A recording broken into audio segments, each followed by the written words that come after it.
শুভ সকাল প্রিয় বন্ধুরা, আজ আমি আপনাদের সামনে তুলে ধরতে চলেছি এক মনোরম ও প্রাকৃতিক সৌন্দর্যে ভরপুর স্থানের কথা। সেটি হল রোহিনী। রোহিনী পশ্চিমবঙ্গের দার্জিলিং জেলার একটি অপূর্ব পাহাড়ি স্থান। এটি সুখনা ও কুর্সিয়ং এর মাঝামাঝি অবস্থিত। আগে এটি খুব একটা পরিচিত ছিল না, কিন্তু বর্তমানে এটি একটি জনপ্রিয় পর্যটন কেন্দ্র হয়ে উঠেছে।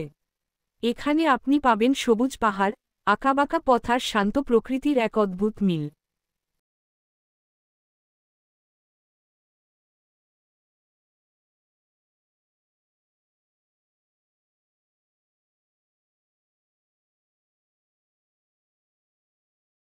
নৈসর্গিক সৌন্দর্যে ভরপুর আমাদের আজকের গন্তব্য দার্জিলিং জেলার রোহিনী।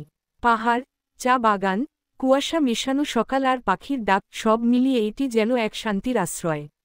চলুন ঘুরে আসি রোহিনী থেকে। রোহিনী যেতে হলে প্রথমে আপনাকে পৌঁছাতে হবে শিলিগুড়ি। সেখান থেকে গাড়িতে রোহিনী পৌঁছাতে লাগে প্রায় 1.5 থেকে 2 ঘন্টা। যাত্রাপথেই পাহাড়ি দৃশ্য আপনাকে মুগ্ধ করবে।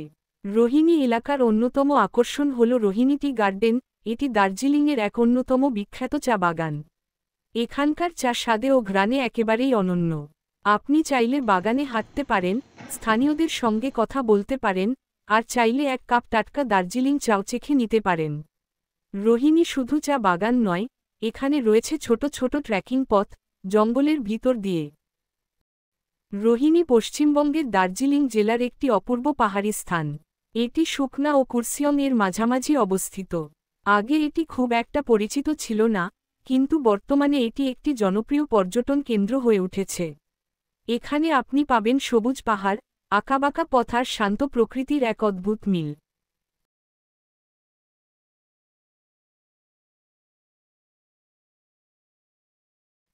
চলুন ঘুরে আসি রোহিনী থেকে। রোহিনী যেতে হলে প্রথমে আপনাকে পৌঁছাতে হবে শিলিগুড়ি। সেখান থেকে গাড়িতে রোহিনী পৌঁছাতে লাগে প্রায় 1.5 থেকে 2 ঘন্টা। যাত্রাপথেই পাহাড়ি দৃশ্য আপনাকে মুগ্ধ করবে। রোহিনী এলাকার অন্যতম আকর্ষণ হল রোহিনী টি গার্ডেন। এটি দার্জিলিংয়ের এক অন্যতম বিখ্যাত চা বাগান। এখানকার চা স্বাদে ও ঘ্রাণে একেবারেই অনন্য। আপনি চাইলে বাগানে হাঁটতে পারেন, স্থানীয়দের সঙ্গে কথা বলতে পারেন, আর চাইলে এক কাপ টাটকা দার্জিলিং চাও চেখে নিতে পারেন। রোহিনী শুধু চা বাগান নয়, এখানে রয়েছে ছোট ছোট ট্রেকিং পথ, জঙ্গলের ভিতর দিয়ে।